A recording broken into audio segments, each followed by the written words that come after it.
Okay, one quick fix here. One thing is missing. That. Okay. All right, Baruch Hashem. I think we're all set. If you can hear me, good. Otherwise, you'll probably point it out at some point soon. The class today is on Parshat Vayeishev, and a quick summary of what we're up to in terms of the story is that we had the big meeting of Yaakov and his brother Esav, and Yaakov succeeded past the test. All of his children are now born. His wife Rachel is buried, and he is now thinks he's going to live an easy life at this point. He's, by the way, close to 100 years old at this point, so it makes sense that he might think that it's time for him to, relax a little bit. Either way, relaxing is not what happens. He seems to show a little too much favoritism towards Yosef. The other brothers become jealous, and they basically attempt to kill him, and attempt to sell him into slavery, and he is gone. And as far as they're concerned, he's pretty much gone for good. Meanwhile, they don't know this, but he's been sold to Mitzrayim, to Egypt, and he's going to have a miraculous, as we'll see, ascendance there in next week's parsha. Meanwhile, one of the brothers, Yehuda, he does all kinds of interesting, semi-controversial things. He marries the daughter of a Canaanite man, whether that's a Canaanite or whether he's, as Rashi tells us, he's a merchant. Either way, he marries this woman. He has 3 sons from her, and he marries off his sons to a woman by the name of Tamar. He marries his oldest son off to Tamar, and he's evil. He dies. The second son does yibum, levirate marriage, which we'll be talking about in the class, and then he dies. And then the third son, Yaakov, Yehuda, is afraid is also going to die, so he doesn't marry him to her, and she has to trick him into marrying her by dressing as a prostitute. Like he went to a prostitute. It's all very, very shaky stuff. And to make a long story short, she becomes pregnant from Yehuda. The way Chazal understand this story is she had prophecy that somehow she was going to be an ancestor of the future of the Jewish people, which she was right about.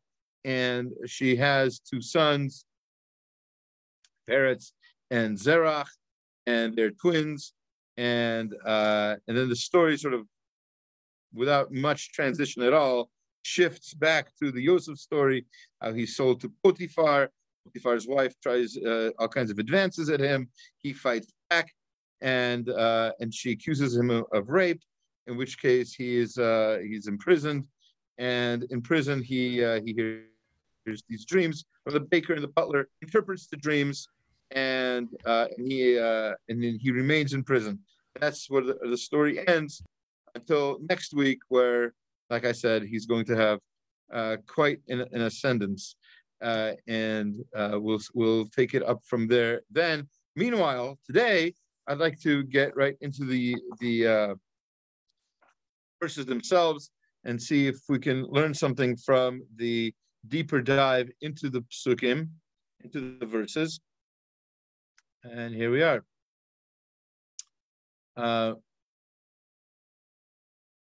Right. Very good. All right. Make sure I have all my ducks all aligned in a row here. Okay. Okay, so we've in previous years, you can see the YouTube videos about that elsewhere.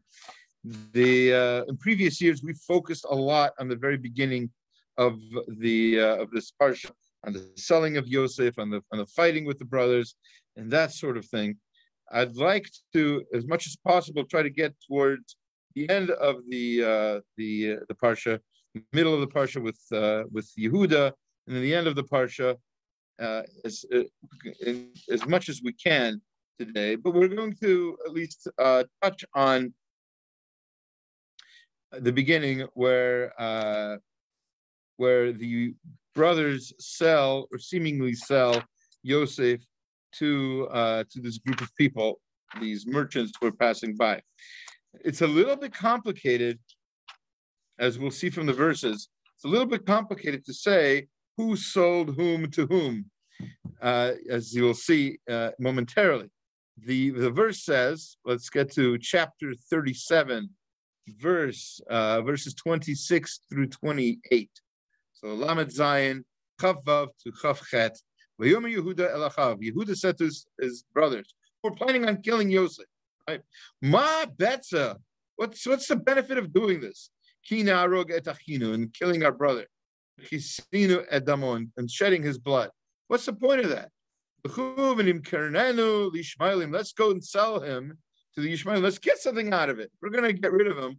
At least let's profit. So let's sell him to these Yishmaelites. And ve'adenu al tehi bo ki achinu b'sarenu hu yishmenu echav. And then that's gonna. We don't have to get rid of him ourselves. They'll take care of him. If they're gonna kill him, that's on them. If they mistreat him, that's on them. At least we're not the ones who are going to be responsible for all of this. The Avru Anashim Midanim, and then suddenly it seems there appeared some Midianite men, Socharim, they're sellers, buyers and sellers. Vishmechu Vialu at Yosef min habor. Somebody doesn't say who. Vimshechu, they took out pronoun, right? That's their pronoun. They took out Yosef from the pit, min habor. Vimkuru at Yosef, and they sold Yosef Ishmaelim to the Yishmaelites, Vesrim Kesef for 20 shekel, right? 20 silver pieces. V'aviu at Yosef Mitzrayim, and they brought Yosef to Mitzrayim. So there's a lot of pronouns here. We're not always clear who's selling whom to whom, who's taking him, what's going on. Even if you just look at the English, right? It says he's our brother, our flesh and blood. The brothers agreed, and so they're going to sell them to the Ishmaelites. No problem, right? When Midianite traders passed by, they pulled Joseph up out of the pit. They sold Joseph. Who's they? Again, they're the same people who brought him out. Are they the Midianites? Are they the brothers? Who's doing all this? So, in answer to all these questions, comes along the Or HaChaim. And that's where we'll begin today. It says, "Tzarich ledat." We need to know Lama Hiskir Evrat Anashim Midyanim. Why does the verse mention these Midianite men passing by? What's the point of that? It seems like they're not even involved. It could be they're not even there. They're just like, while this was happening, some Midianites passed by. They're these bystanders, right? Innocent. It seems like the sale was only with the Yishmaelites. So what's the point of mentioning, like I said, the Midianim? As it says in the verse, they sold them to Yishmaelites. Right? It says it pretty clearly. Imkain. Sorry. Yeah. V'chein muchach mehaktuvin lemala v'hina orchad yishmaelim gomer chlufu v'nimkurenu yishmaelim. This is also clear from the verse above. We didn't quote all of this. Verse 25. It says, "Behold, the caravan of Ishmaelites was coming," and that's when Yehuda says to his brothers, "Let's sell them. Let's sell Yosef to these Ishmaelites." Imkein sipur yavru anashim midyanim lo noda kavanato. We need to explain why the Torah has to tell us that these Midianite men were passing by. That's the beginning of his question. Oh, furthermore, Roani Shamar Od Hakatu Vacharei Zem Amidanim Machru Oto. The Torah goes on and says the Midianite. That's not Midyanim. That's a different group. It's Medanim, not Midyanim. So these Medanim, whoever they are, right? They sold him to Potiphar. That's a verse later on. That's in verse 36, much later on. It seems clear that the brothers sold him to Midanim, not Midyanim, not Yishmaelim. So that was going on. But Katuv Rishon Machisho. But the first verse seems to contradict this because it says in verse 28, as we read, that he sold them to Yishmaelites. So Yishmaelites, Medanites, Midianites, are these all the same people? What's going on? It certainly doesn't seem that way. Also, the verse tells us later on, it's way later on, this is chapter 39, verse 1. This is where the whole Potiphar and Potiphar story begins. Yosef Hurad Mitzrayma Miknehu Potiphar Miyad Ishmaelim. Yosef was brought down to Mitzrayim, and Potiphar bought him from the hands of the Yishmaelim. Yishmaelim again. Where'd they come from? Says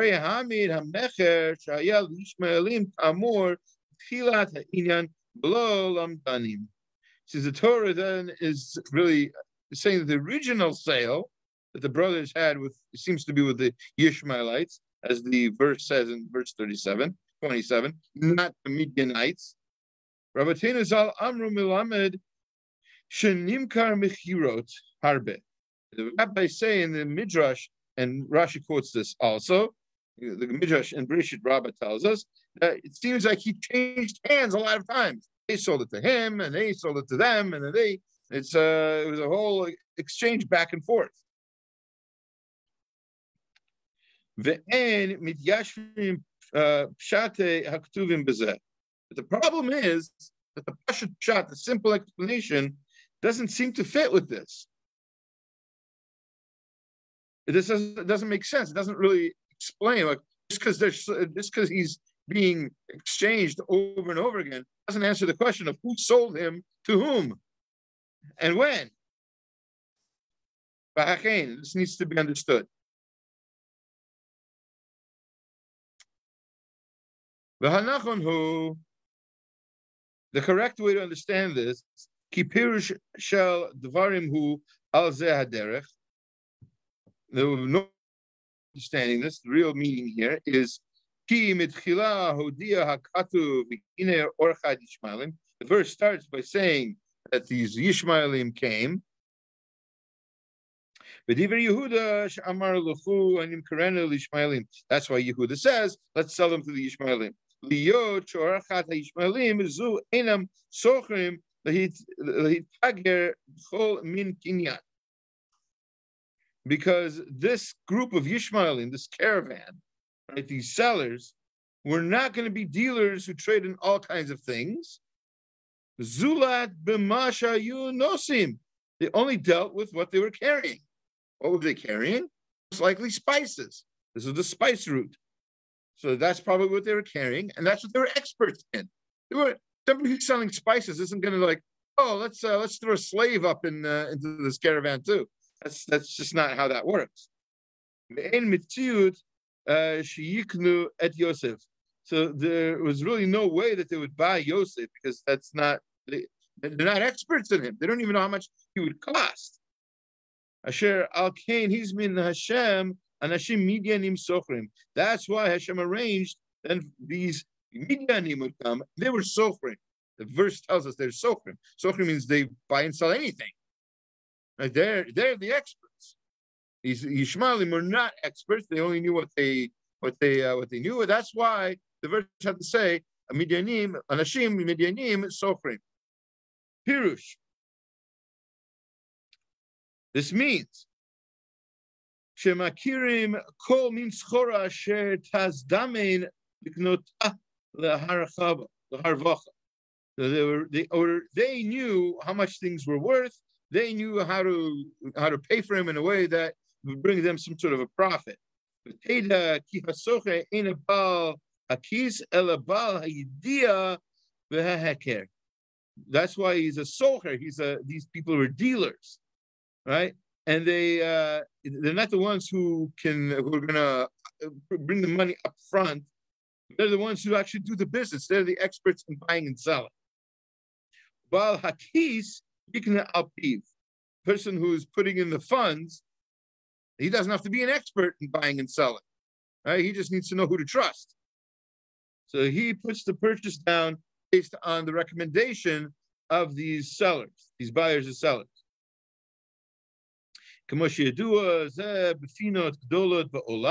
This is the normal way of commerce in the world, right? It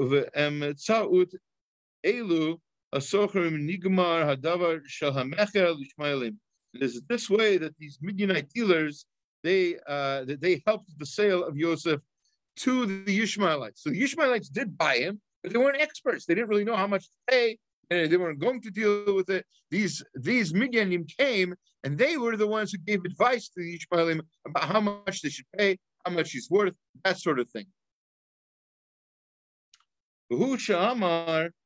He continues, that's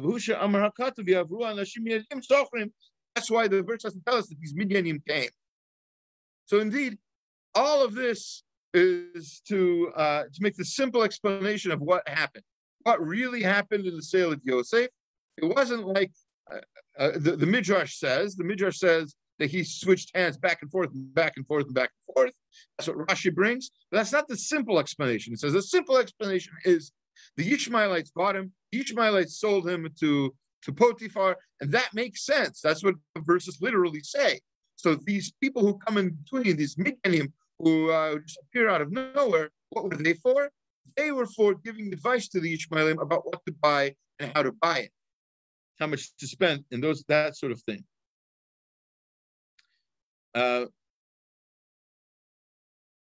Now, the only thing he didn't answer so far is who are these Medanim, not Midianim, Medanim, because that's another group of people mentioned in these verses.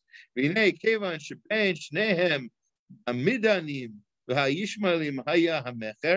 since this original sale of Yosef involved the Midanim and the Yishmaelim,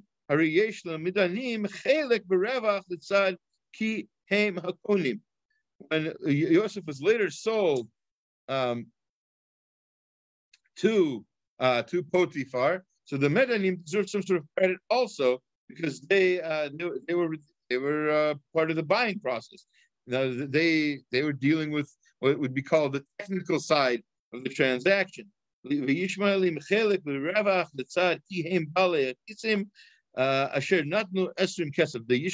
obviously deserve credit for some of the sale because they're the ones who literally bought him with that money that is mentioned literally in the verse. That's why the verse tells us the Midianim sold him to Mitzrayim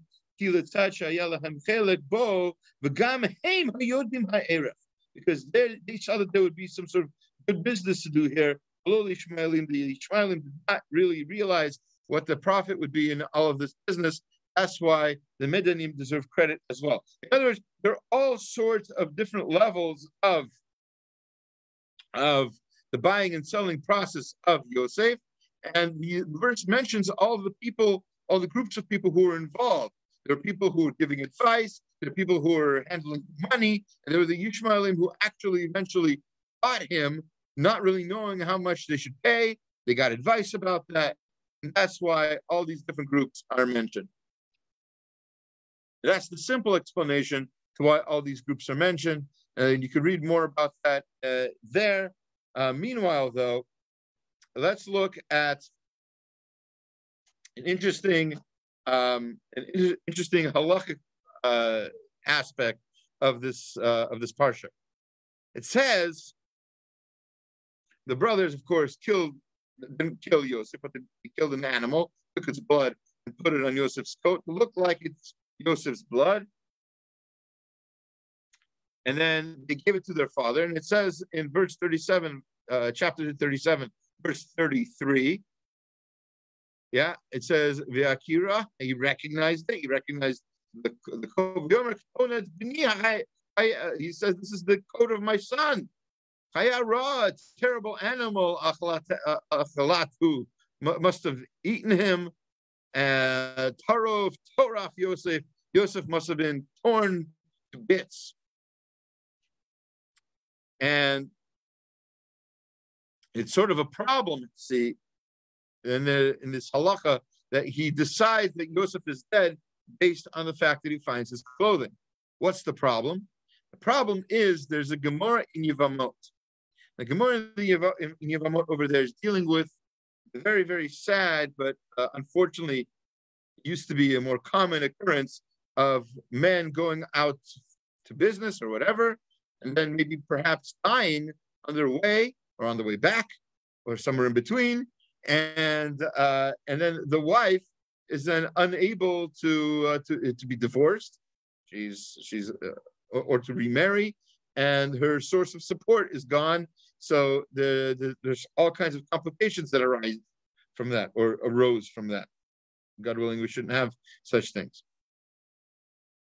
So the Gemara says that in Yevamot 120b gives a list of things that if you find certain things that are connected to the person, you can or cannot decide that the person is dead just because you found that thing, right? You found the shoe of a husband that's been lost for a long time. Does that mean that he's been killed? I mean, he lost the shoe? We don't know. She can't just go and remarry now, because if her husband comes back, if he wasn't killed, if he comes back, and it just turns out he lost the shoe or whatever, or shoe was stolen, and he comes back, and then she's married and maybe has children. She's already still married to this other man who did not die, apparently. So that would be a problem. There's all kinds of issues, mamzerut, etc. It says regarding a ring, bat chayshi lezayufe. So it's talking about a signet ring, right? A signet ring was something that people used to have. It had like their symbol on it, and they used it to, for example, you might have seen it in movies where they stamp an envelope closed with their symbol. That means they did it, right? That's how they sign certain documents, etc. So it's impossible he would just give that away. So there's a very good chance that finding such a thing would indicate that he is still alive, or certainly didn't give it away. Kis, hayarnaki, machshi, inshe, velo, mostly. So the same thing with a purse or a money bag. People wouldn't lend that kind of thing away. It was considered like bad luck to do such a thing. Vibite ema kelav. You could also say perhaps a woman shouldn't remarry and and she cannot assume that her husband is dead if they find his kelav, his clothing. So now we have a problem. You can't, in other words, you cannot assume that a person is dead just because you find that person's clothing.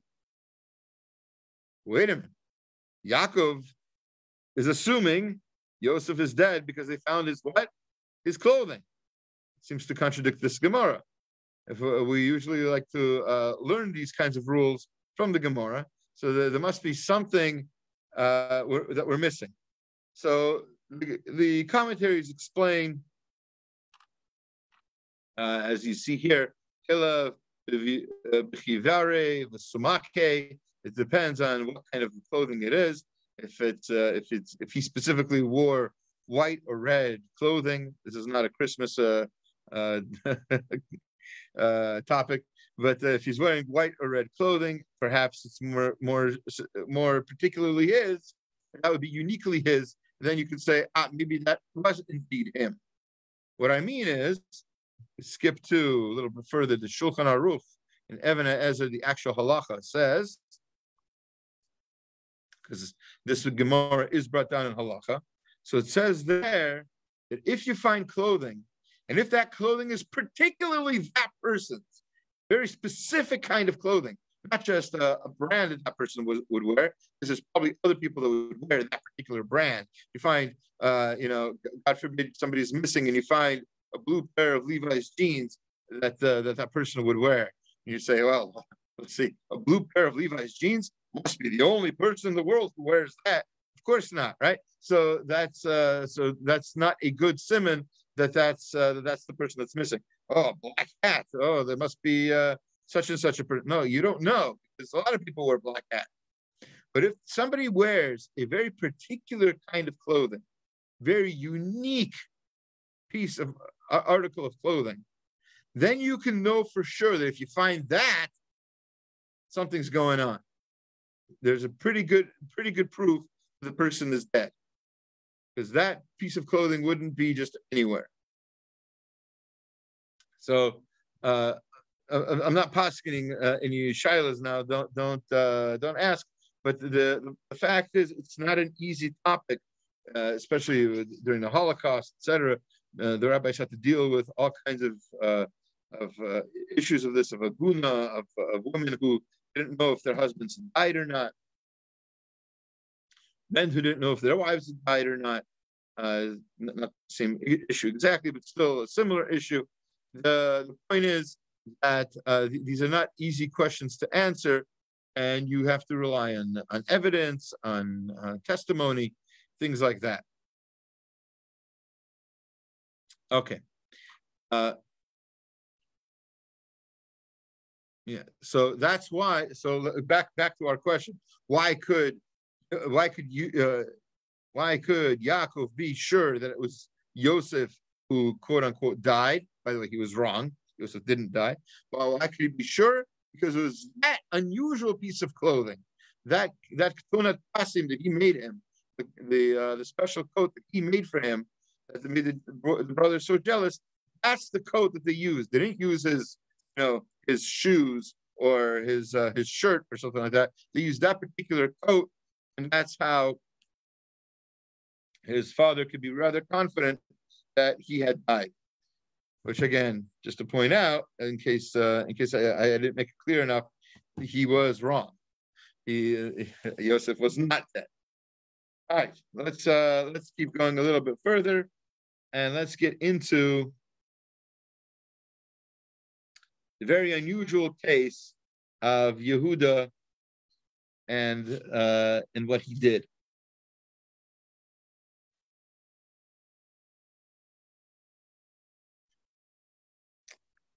So we're going to focus on today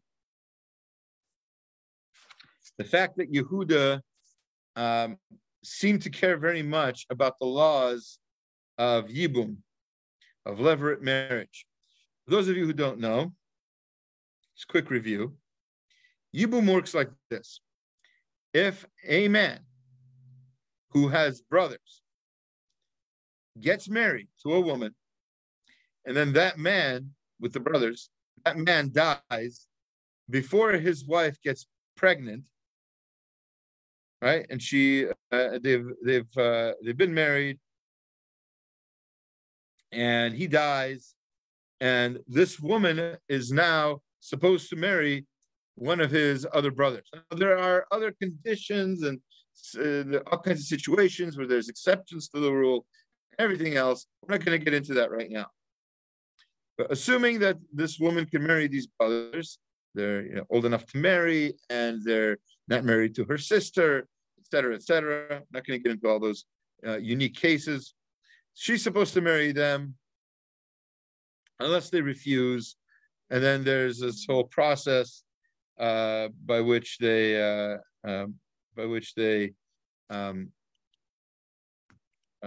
refuse, and they're kind of embarrassed publicly about it, etc. I'm not going to go into that right now. The question is, why is Yehuda so careful about this mitzvah? Never mind that he married a Canaanite woman. Never mind that for a moment, which is already strange, right? We talked about, we sort of mentioned it in the summary earlier on. That's why Rashi has to go and say it wasn't a Canaanite woman. Rashi's quoting a Gemara there, by the way. It was a woman who was the daughter of a Canaani, which means Canaan doesn't necessarily mean a person from Canaan. It could also mean a businessman. So she's the daughter of a businessman. All right, this is how you support a kolo. All right, that's one thing. Aside from that, Yehuda is in the family of Abraham. It's true, but he doesn't have to keep the mitzvot. The mitzvot that it says the avot kept the mitzvot. We often find that they were more or less voluntary, and if they wanted to, they didn't have to keep them. Like many Jews feel about mitzvot nowadays. But we're not going to go there. But let's see how. So he's so concerned about yibum that he has his younger. He says after his son dies, he has his next son, next of kin, next son, marry Tamar. He dies, and now Yehuda's afraid. I don't want to marry my third son to this woman because she's basically there's this idea of chazaka. When something happens 2 or 3 times in a row, we assume that it's going to happen again. These 2 brothers died, so we can assume it can be that there's a danger in marrying this particular woman. Her mazel or her cooking or something, I don't know. Whatever it is, seems to be killing these people. So he doesn't want to marry his younger son to her. And so that's what this verse says. Vayomer Yehuda le'onan. He says to his second son, Onan, says, Ba el eshet achicha, marry your brother's wife, v'yabim ota, and have yibum with her, which is the responsibility of the next of kin brother. V'hakem zera la'achicha, and that way you are going to provide seed for your brother. That's basically the context and basically the verse that we're going to focus on. And the Ramban has a classic piece here about this mitzvah of yibum that's worth I think it's worth our attention. Haben yikara al shem hamet. What he means to say is that the son that's going to be born will have the same name as the dead brother. All right. Remember his older brother, easy to remember because means to make a mistake. Married Tamar. Did something wrong. We're not going to get into that now. And he deserved to die. And so Onan, who's now marrying Tamar, he's supposed to have a son, and that son is going to take on Er's name. Whether that means literally the same name, not exactly sure. And this is the Ramban. He's quoting here Rashi. Says Lashon Rashi. This is the quote of Rashi. Now, he does not like what Rashi says. And this is not unusual for Ramban. Ramban argues with Rashi very often. He still considers Rashi the father of all commentaries. But he argues with him. Not that he argues with him, he says Rashi's wrong. He often says that it's not the Pashut Pshat. It's not the simple explanation as Rashi seems to want to do. This is not the truth. Ki b'mitzvah Torah ne'amar gam kein yakum al shem achiv hamet v'lo yimachesh shemo miYisrael. Because the Torah's command about yibum, about this marriage of the younger brother to the dead brother's wife, it means that that she's going to have a son who will take on the name of the dead brother, so that his name won't be forgotten. That's what it says in the pasuk in Devarim 25:6. Ve'ein heyavan mitzuva likro libno b'shem achiv hamet. There's no such thing as you have to call the son by the same name as the dead brother. He just has to take on the responsibility of the dead brother. He has his name in that sense, not literally, like Rashi seems to imply that Yikara al Shem Hamet, you call him the same name as the dead brother.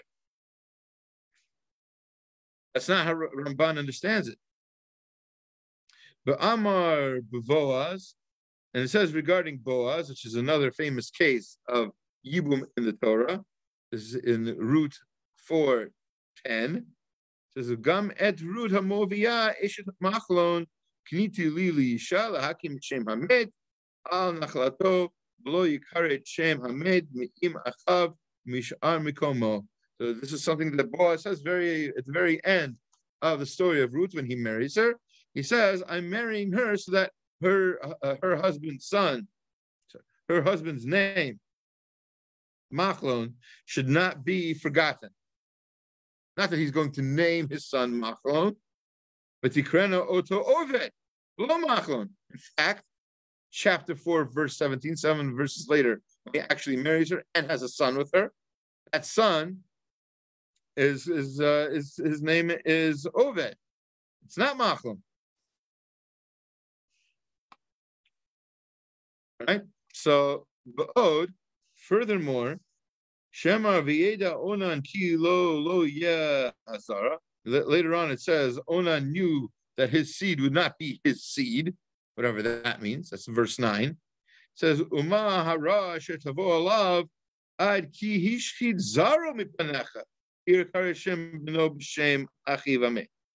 What evil did he think is going to happen to him if his son would be just named after his dead brother? What's so bad about that? So that's obviously not what he was concerned with. He wasn't concerned that, oh no, I have to call my son heir. I'll do anything. To make sure that she doesn't get pregnant. That doesn't make sense. Most people would want to do such a thing, to name a child. Even nowadays, we have this custom of naming family after deceased family. The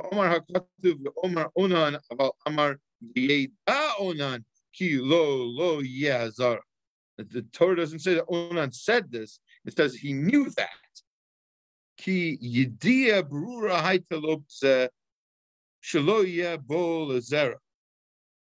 And this means that he had some sort of knowledge about this. He knew something about this. Now, what he's about to say is rather Kabbalistic. So I need you to hold on to your hats, buckle up. He says, this is a great secret in understanding how human beings originate. It's obvious to those people who have clear eyesight. There's those people who see things clearly. Asher natana lahem Hashem einayim lirot asayim lishmoa. Hashem gives them eyes to see and ears to hear. The great wise people before the Torah was even given. Yodim ki yesh to'elet gedolah yibum ha'ach. They knew that this concept of yibum had a great effect for the brother. Now, this explains a lot, by the way, because you might ask yourself, like we've been asking, why does Yehuda care about, of all mitzvot, this one, yibum? Oh no, we've got to keep the law of yibum. Why does Boaz care about the law of yibum? And by the way, Boaz's yibum is a very, very different one. He's marrying not his brother's wife, his cousin's or nephew's illegal wife. She was a Moviah, who may or may not have converted before they married. Right? So that's a whole other topic. But the point is that ancient people who were more mystically aware, they knew that yibum has some sort of effect. Yibum does something. I promised myself I wouldn't talk too much about it, but some of us were at a funeral recently where certain Jewish concepts, certain Jewish traditions were called superstition. They're called superstition, and the reason was given why we don't pass on the shovel from hand to hand, for instance, is because we don't want to increase somebody's sadness. And that's not even the reason. That's not the reason the Chazal give. That's not the reason the rabbis give for this custom. You want to see the reason, you can look at that episode of the Jewish Life Cycles class, the burial. But because this is a funeral, I don't see the reason why we shouldn't increase other people's sadness. So we're not going to follow this custom. What do you mean? The custom for maybe other reasons. There might be deeper mystical reasons that you don't know, because you don't know everything. Nobody does. There might be other reasons. So yibum has a halachic basis, but even before the halacha, people who didn't have to keep the halacha kept yibum because they knew it does something. Ramban here goes on and explains what exactly it does, how it benefits the soul of the dead brother is revived again, is brought back through Gilgulim, through how do you translate Google into English? It's a transmigration of the soul. It goes to the next generation. Okay, so Ramban goes into it, and you can look at the English translation here for more on that, the source. But the point is, what I really want to focus on is this idea that we have a very, very mistaken idea about Judaism. And this mistaken idea goes all the way back to at least Shlomo HaMelech, who made mistakes, for instance, right? He married too many wives, all because he thought he knew the reason for the mitzvah. And that might be the main reason for the mitzvah. But no mitzvah, not one single mitzvah, we say, oh, that's the one reason for that mitzvah. We rest on Shabbat because Hashem rested. That's not the only reason for Shabbat, believe it or not. Even though that's the reason given in the Torah, but it doesn't completely make sense if you think about it, because our rest isn't like Hashem's rest. Right? Hashem's work isn't like our work. We don't do things like he did. We can't. He can make things ex nihilo. He can make things something from nothing. We have to use given materials. That's not the same thing. Anyway, I didn't want to go on a rant about this, but it's worth it for us to know. Those of us, especially for those of us who were there, I thought it would be inappropriate to protest at the actual funeral. But for those of you who were there, you should know there's a response to all of those accusations, and I don't think personally, I don't think that was an appropriate place either for the defense nor of the attack. But anyway, nobody asked me. All right, the next verse we're going to skip from Yehuda and get right into the incident between Yosef and the wife of Potiphar. Remember, she accused him of trying to rape her, and she tried to convince him to have relations with her, and he said no, he refused, and he was trying to go away. But Titsehu abigdo, she held on to his clothing, lemor, and she said, Shichva imi, lie down with me. V'yazov bigdo biyada, and he left the clothing in her hand. Yanas v'yetze hafutza, and he ran away, basically naked, out of the house while she's holding on to his clothing. Says the Darash Moshe on this verse. Moshe Feinstein. Oh, that's small. I apologize. Let me see if I can make that bigger. Well, that kind of works.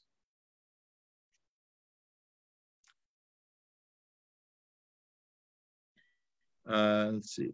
Is that big enough? I think so. So this is Darash Moshe Feinstein. He says that we can learn lessons from this. After we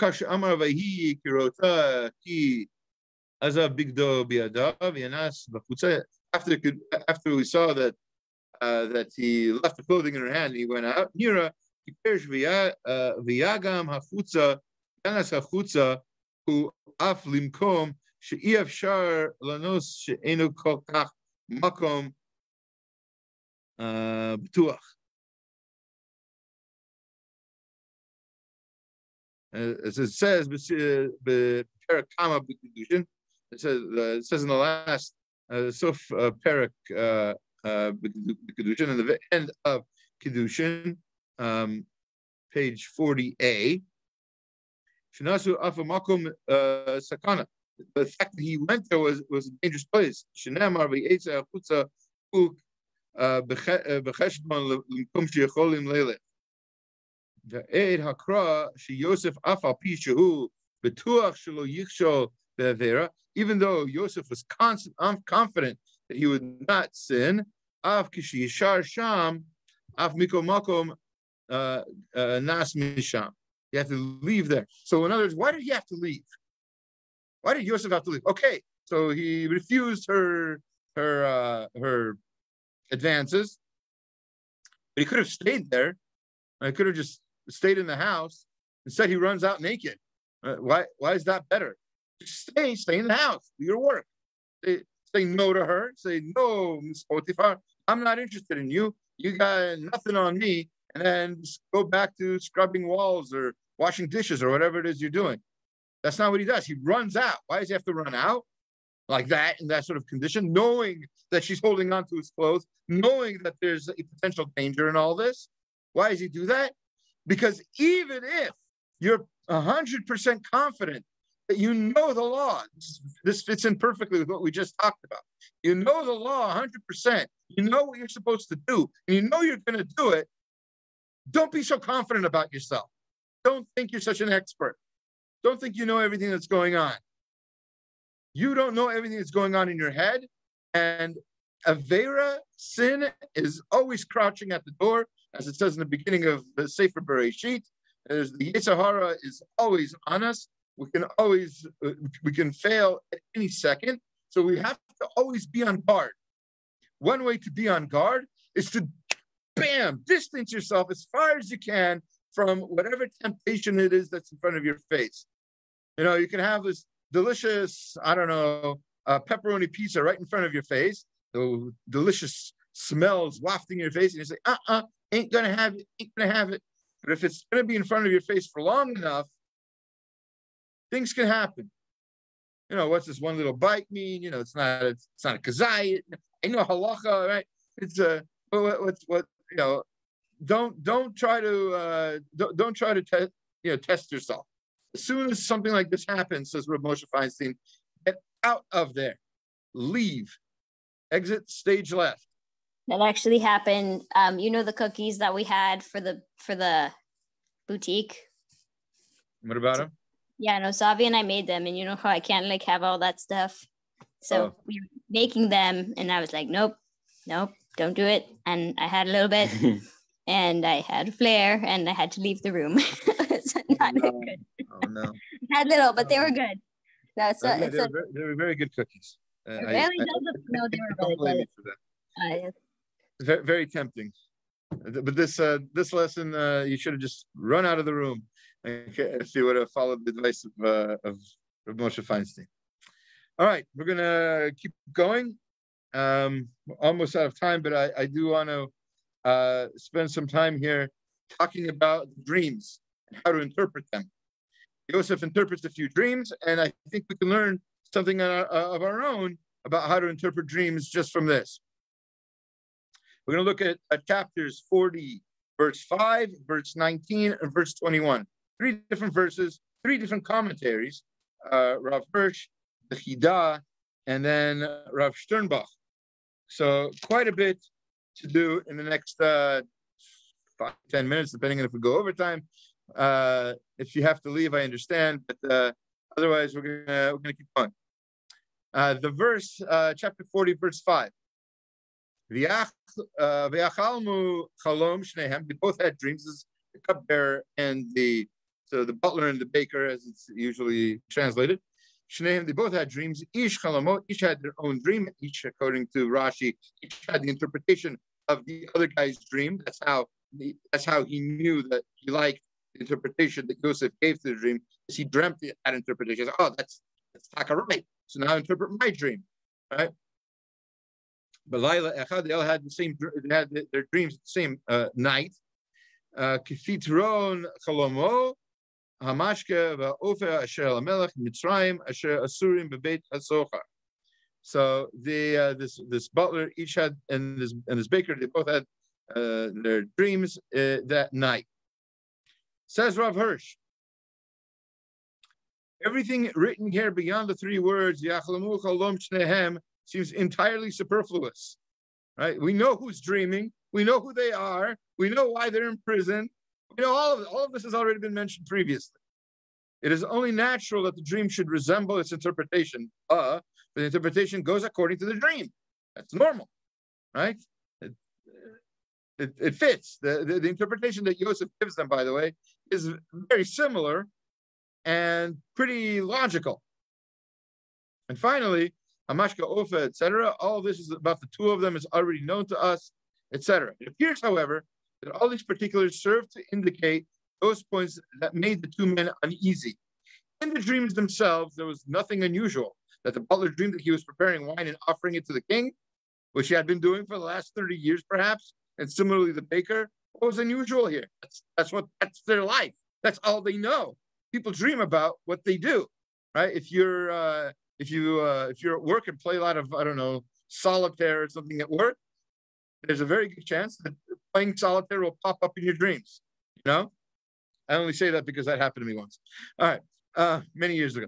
What required interpretation?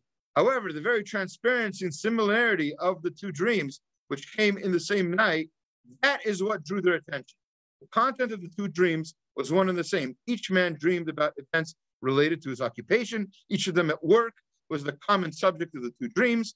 Both of them dreamed in the same night, each his own dream. Both of them who were now imprisoned saw themselves, the one as a butler again, the one as a baker again.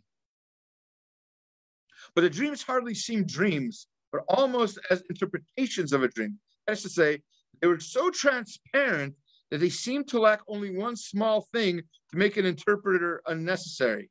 If, for example, the butler had dreamed of 3 days instead of 3 vine branches, all the rest would have been clear and unmistakable.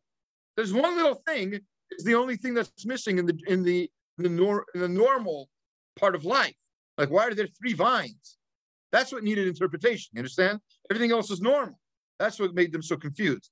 But precisely this lulling clarity, the fact that the rest of the dream made so much sense, and the accord that appeared even in the number 3 gave special meaning to these dreams, a meaning related to the fate of these men, and the interpretation of this meaning preoccupied their minds and troubled.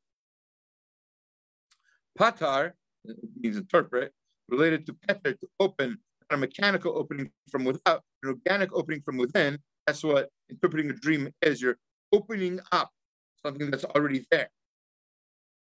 It's an apt word for the interpretation of a dream, for any reasonable explanation. An intelligent person can discern the precise explanation of a dream without being able to guarantee the dream's fulfillment. In other words, any human being with a mind, any intelligent person can interpret a dream. You don't have to be Miss Cleo with crystal ball.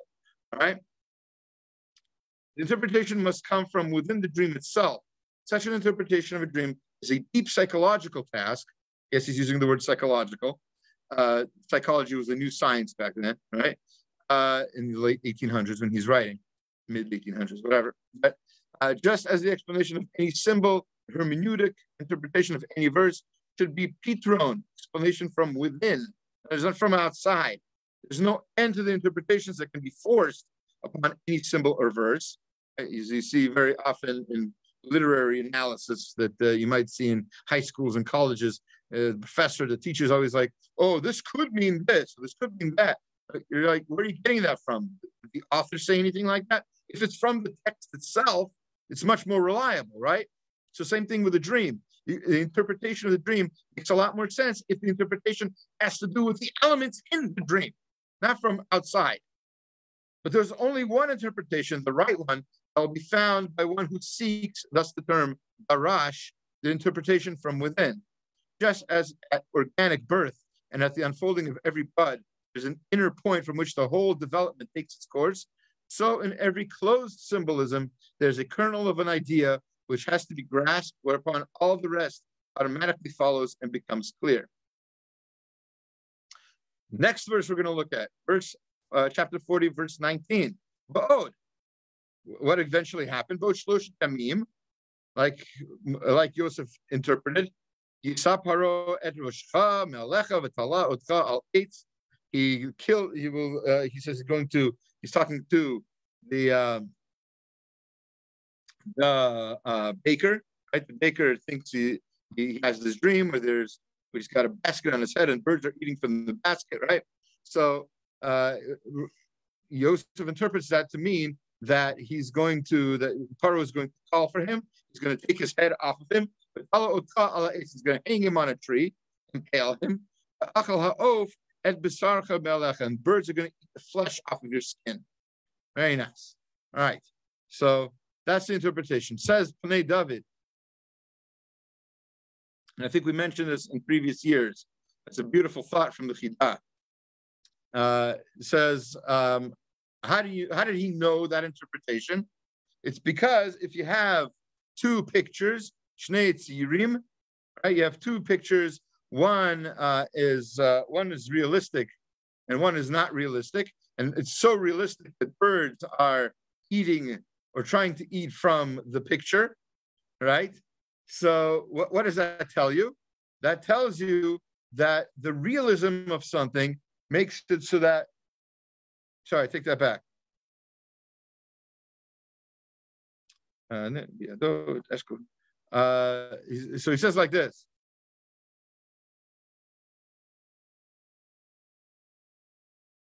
Just trying to summarize it real quick in my head from the Hebrew.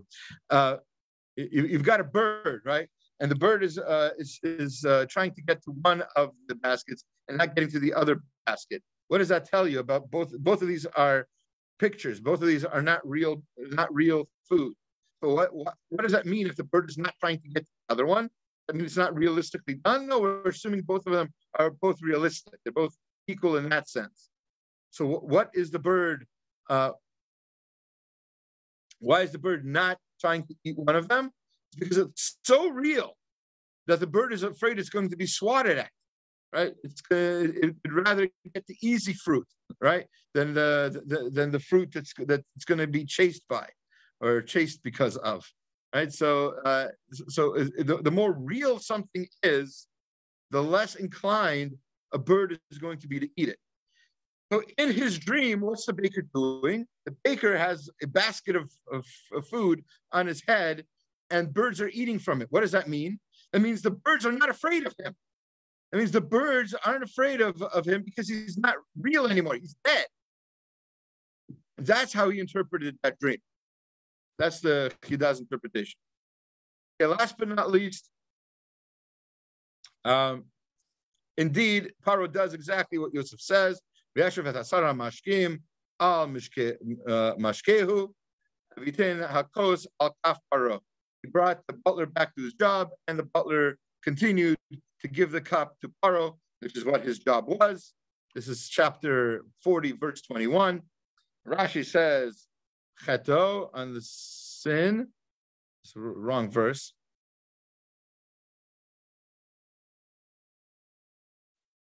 It's interesting. But Rashi says, chapter 4, verse 1. That's weird. Anyway, so Rashi says there earlier, what was his sin that caused him to be thrown in the dungeon? The Pharaoh found a fly in his cup. And with regard to the baker, he found a stone in the bread.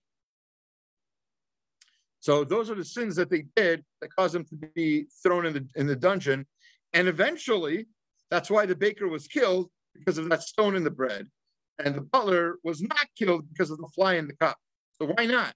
What's the difference? Says Rav Moshe Sternbach. He quotes this Rashi, and then he says, "Ubiru hamafarshim she'et Sarah ofim talu haya alav lahakpid shelo yihei kisam belechem." Because of this